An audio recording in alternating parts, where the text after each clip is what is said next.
Assalamu alaikum students, welcome to the new video class. Today's lecture is also a part of geometry unit number 7. In this video I am going to teach you about parallel, perpendicular and intersecting lines. Now I am going to read the definition for you. Parallel lines are always the same distance apart.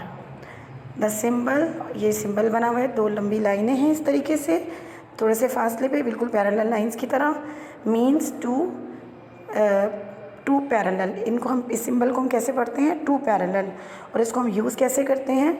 दो line के बीच में हम इसको बनाते हैं और L, इसको हम इस तरह से रीड करेंगे, L M is parallel to N O. Look at this lines, these are parallel lines. दो लाइंस जब आपस में, जैसे कि आपने डेफिनेशन में पढ़ा, are always the same distance apart.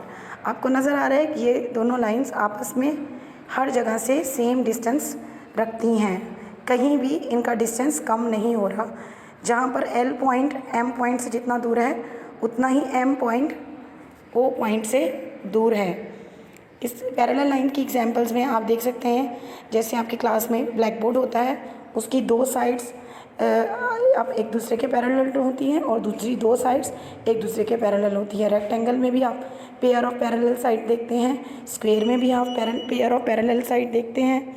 Rail की पटरियाँ जो हैं वो आप देखते हैं कि वो पैरेलल होती हैं. इस तरीके से अब आप इसको अच्छे तरीके से समझ सकते हैं और इनको याद कर लें. जब आपने इनको ड्रॉ करना है नोटबुक पे तो आपने इनके बीच में सेम डिस्टेंस बनाना है.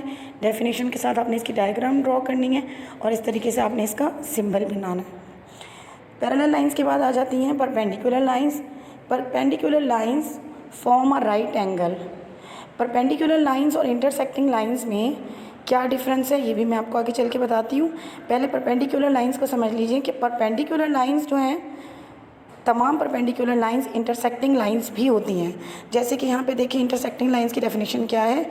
Intersecting lines cross each other. Intersecting lines एक दूसरे को क्रॉस करती हैं. यहाँ पे भी ये दोनों लाइन एक दूसरे को क्रॉस कर रही हैं, इसलिए परपेंडिकुलर लाइंस भी इंटरसेक्टिंग लाइंस होती हैं. लेकिन इनमें क्या ख़ास बात है जिसकी वजह से इनको अलहदा नाम दिया गया परपेंडिकुलर लाइंस का, कि ये एक लाइंस फॉर्म राइट एंगल, ये एक राइट एंगल बनाती हैं. यहाँ पर आपको एक स्क्वायर कॉर्नर नज़र आ रहा है. जब पी क्यू जो है आर एस के ऊपर गिर रही है तो वो उसके साथ क्या बना रही है, उसको कट करती हुई जब वो गुजर रही है तो यहाँ पे 90 डिग्री का यानी राइट एंगल बना रही है. तो परपेंडिकुलर लाइन इंटरसेक्टिंग लाइंस हो सकती हैं और उनमें आप एक राइट एंगल ज़रूर देखेंगे. जबकि इंटरसेक्टिंग लाइंस वो किसी भी तरीके से एक दूसरे को क्रॉस कर सकती हैं. They cross each other but they do not form a right angle.